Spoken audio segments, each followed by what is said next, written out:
कहानी शुरू होती है ईसा पूर्व तीसरी शताब्दी में। मौर्य साम्राज्य अपनी चरम सीमा पर था। मगध की धरती से फैला यह साम्राज्य उत्तर से लेकर दक्षिण तक, पश्चिम से लेकर पूर्व तक अपनी शक्ति का डंका बजा रहा था। और उस साम्राज्य के सिंहासन पर बैठा था चंद्रगुप्त मौर्य का पोता और बिंदुसार का पुत्र अशोक। अशोक का नाम सुनते ही हमारे मन में करुणा, शांति और धर्म की छवि उभरती है। लेकिन इतिहास की परतें जब खोलते हैं तो पाते हैं कि वही अशोक, जिसे हम धर्माशोक कहते हैं, कभी छंडाशोक कहलाता था। वह योद्धा था, कठोर था और साम्राज्य विस्तार की उसकी महत्वाकांक्षा असीमित थी। अशोक का बचपन राजसी वैभव में बीता था, लेकिन पिता बिंदुसार की मृत्यु के बाद उत्तराधिकार की लड़ाई ने उसे कठोर और व्यावहारिक बना दिया। सत्ता पाने के लिए उसने अपने भाइयों से संघर्ष किया और कहा जाता है कि 99 भाइयों का अंत कर वह सत्ता के शिखर तक पहुंचा। यह घटना उसके भीतर एक ऐसा शून्य छोड़ गई थी जिसे वह युद्धों और विजय से भरने की कोशिश करता रहा। मौर्य साम्राज्य पहले से ही बहुत विशाल था, लेकिन पूर्व की ओर एक भूमि ऐसी थी जो अभी तक साम्राज्य की छत्रछाया में नहीं आई थी। यह भूमि थी कलिंग। आज का ओडिशा, समुद्र के किनारे बसा वह समृद्ध प्रदेश जहां व्यापारी जहाजों के जरिए विदेशों तक व्यापार करते थे। कलिंग की स्वतंत्रता, उसकी समृद्धि और उसकी सामरिक स्थिति अशोक के लिए आकर्षण का केंद्र थी। कहानी का दृश्य बदलता है। राजमहल के एक प्रकोष्ठ में अशोक अपने सेनापतियों से घिरा खड़ा है। उसकी आंखों में आग है और आवाज में दृढ़ता। वह कहता है, कलिंग को जीतना ही होगा। वह मेरे साम्राज्य के विस्तार में अंतिम बाधा है। जब तक वह स्वतंत्र है, मेरा साम्राज्य अधूरा है। सेनापति सिर झुकाकर आज्ञा स्वीकार करते हैं। युद्ध की तैयारियां शुरू हो जाती हैं। कलिंग भी इस खतरे से अनजान नहीं था। वहां के राजा और प्रजा अपनी स्वतंत्रता को किसी भी कीमत पर खोना नहीं चाहते थे। कलिंग के युवक, व्यापारी, किसान सब अपने अपने ढंग से युद्ध की तैयारी में जुट जाते हैं। और फिर आता है वह दिन, इतिहास का वह निर्णायक क्षण। ईसा पूर्व 261।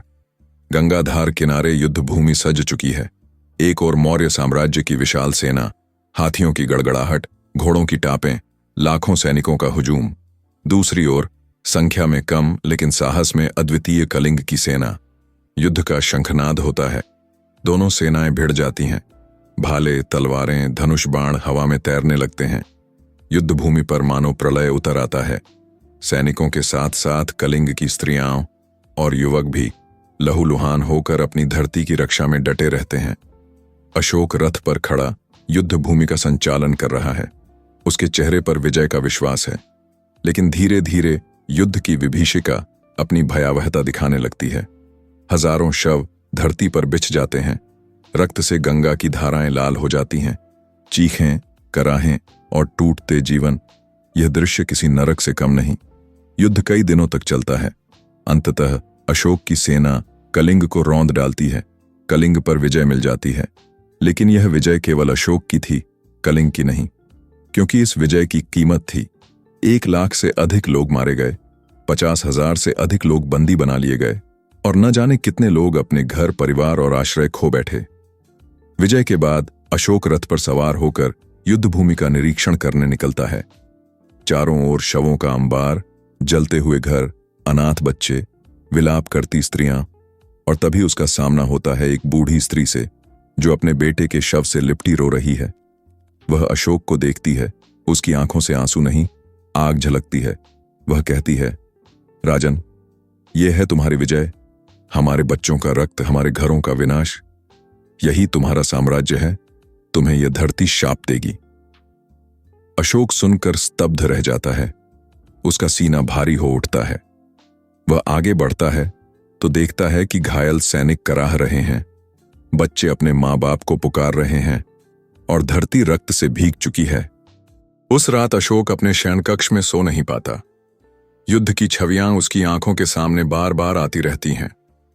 उसके कानों में स्त्रियों की चीखें गूंजती हैं। वह सोचता है, क्या यही मेरा धर्म है? क्या यही मेरी विजय है? क्या मैं चंडाशोक हूं? क्या साम्राज्य विस्तार का यही मार्ग है? अगले दिन राजमहल में अशोक अपने मंत्रियों और सेनापतियों से कहता है, मैंने कलिंग को जीता है। परंतु स्वयं को हार गया हूं। यह विजय नहीं, यह नरसंहार है। मैं अब और रक्तपात नहीं चाहता।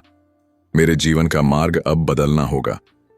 यही था वह क्षण, अशोक के जीवन का मोड़। कलिंग युद्ध की विभीषिका ने उसे भीतर तक झकझोर दिया। वही अशोक जो कभी विजय की प्यास में डूबा था, अब शांति और करुणा की तलाश करने लगा।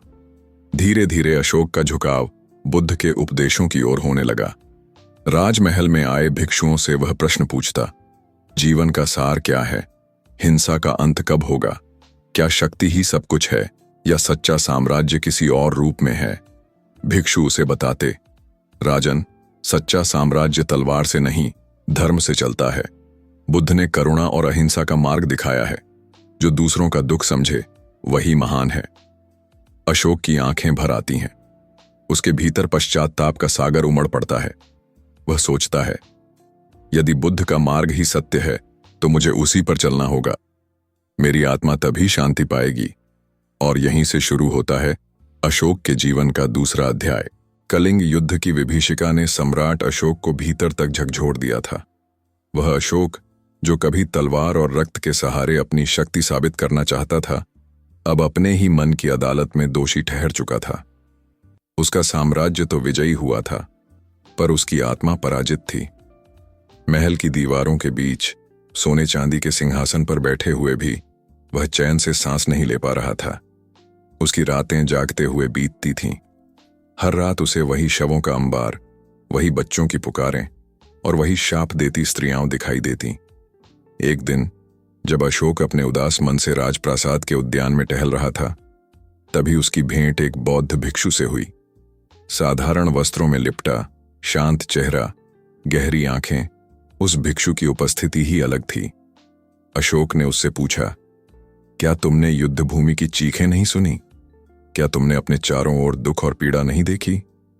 भिक्षु ने मुस्कुराते हुए उत्तर दिया, राजन, संसार दुख से भरा है, पर बुद्ध ने हमें सिखाया है कि इस दुख का नाश भी संभव है। करुणा और अहिंसा से ही मनुष्य की आत्मा शांति पाती है। जो दूसरों के लिए जीता है वही सच्चा विजेता है। ये वचन अशोक के हृदय में गहरे उतर गए। उसे लगा मानो उसकी आत्मा को जो तलाश थी वह उत्तर यहां मिल रहा है। अशोक धीरे धीरे बुद्ध के उपदेशों की ओर आकर्षित होने लगा। वह बौद्ध भिक्षुओं के साथ वार्तालाप करता, बुद्ध के जीवन की कथाएं सुनता और उनके द्वारा बताई गई मध्यम मार्ग की शिक्षा को समझने का प्रयास करता। फिर वह दिन आया जब अशोक ने सार्वजनिक रूप से यह घोषणा की, अब से मेरा मार्ग तलवार का नहीं, धर्म का होगा। मैं हिंसा नहीं करूंगा। मैं बुद्ध के उपदेशों का पालन करूंगा और करुणा तथा दया को ही अपना धर्म मानूंगा। राजमहल के प्रांगण में हजारों लोग खड़े थे। मंत्रियों, सेनापतियों और प्रजाजनों ने सम्राट की आंखों में एक नया तेज देखा। यह तेज विजय का नहीं था, बल्कि आत्मज्ञान का था। अशोक ने औपचारिक रूप से बुद्ध धर्म को अपनाया। उसने भिक्षुओं के हाथ से त्रिरत्न बुद्ध, धम्म और संघ की शरण ली। अब वह चंडाशोक से धर्माशोक बन चुका था। बुद्ध धर्म ग्रहण करने के बाद अशोक ने अपने जीवन का सबसे बड़ा संकल्प लिया। उसने निश्चय किया कि अब उसका साम्राज्य केवल भौतिक विजय का नहीं होगा, बल्कि धम्म विजय का होगा। उसने कहा, साम्राज्य तलवार से नहीं, बल्कि दिलों से चलेंगे। अब मेरी विजय धर्म के मार्ग से होगी। इसके बाद अशोक ने अपने साम्राज्य में व्यापक परिवर्तन किए। उसने युद्ध और हिंसा पर रोक लगाई, पशु बलि को समाप्त किया, कारागारों में बंद कैदियों की दशा सुधारी, चिकित्सा व्यवस्था को बेहतर किया, जगह जगह वृक्ष लगाए, कुएं खुदवाए, यात्रियों के लिए धर्मशालाएं बनवाईं। इतना ही नहीं, अशोक ने अपने राज्य की नीतियों में भी करुणा और मानवता को सर्वोपरि रखा। वह हर वर्ग के लोगों से संवाद करता, ब्राह्मण, शूद्र, व्यापारी, किसान, स्त्रियां, सबको वह समान दृष्टि से देखता। उसने अपने शिलालेखों के माध्यम से प्रजा तक यह संदेश पहुंचाया, धम्म का अर्थ केवल पूजा नहीं है। धम्म का अर्थ है सत्य बोलना, माता पिता का सम्मान करना, प्राणियों पर दया करना और सबके साथ न्यायपूर्ण व्यवहार करना। अशोक ने यह भी तय किया कि बुद्ध का संदेश केवल भारत तक सीमित नहीं रहेगा। उसने अपने दूतों को श्रीलंका, नेपाल, अफगानिस्तान, मिस्र और यूनान तक भेजा। उसके पुत्र महेंद्र और पुत्री संघमित्रा स्वयं धर्मदूत बनकर श्रीलंका गए और वहां बौद्ध धर्म का प्रचार किया। यह अशोक की सबसे बड़ी धरोहर थी। उसने शांति और करुणा का संदेश पूरी दुनिया में फैलाया। सम्राट ने जगह जगह स्तूप और विहार बनवाए। कहा जाता है कि उसने 84,000 स्तूपों का निर्माण करवाया ताकि बुद्ध के अवशेष और उनके उपदेश हर जगह सुरक्षित रहें। आज भी भारत और एशिया के अलग अलग कोनों में अशोक स्तंभ और अशोक चक्र उसकी इस धरोहर की गवाही देते हैं। राजमहल में एक दिन अशोक अपनी पुत्री संघमित्रा से कह रहा था, बेटी, याद रखना, सबसे बड़ी विजय है मानव हृदय की विजय। तलवार से जीते हुए लोग एक दिन विद्रोह कर सकते हैं, परंतु करुणा से जीते हुए लोग सदैव तुम्हारे साथ रहेंगे। संघमित्रा मुस्कुराई और बोली, पिता, आप सही कहते हैं, यही बुद्ध का संदेश है और यही सच्चा धर्म है। धीरे धीरे अशोक का नाम इतिहास में अमर हो गया। उसके साम्राज्य की पहचान केवल उसकी सीमाओं से नहीं, बल्कि उसके धर्म, करुणा और शांति से होने लगी। समय बीतता गया।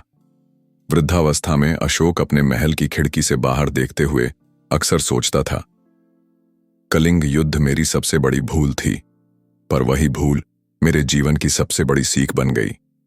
यदि वह युद्ध न होता तो शायद मैं बुद्ध का मार्ग न अपनाता। आज मुझे संतोष है कि मैंने अपने जीवन के अंतिम वर्षों में हिंसा नहीं, बल्कि शांति को चुना। कहानी का दृश्य धीरे धीरे धुंधला होता है। पृष्ठभूमि में बुद्ध की मूर्ति दिखाई देती है और एक गूंज उठती है, सच्चा सम्राट वही है जो तलवार से नहीं, धर्म से राज करता है। अशोक, जिसने करुणा को अपना ध्वज बनाया, इतिहास में सदैव अमर रहेगा।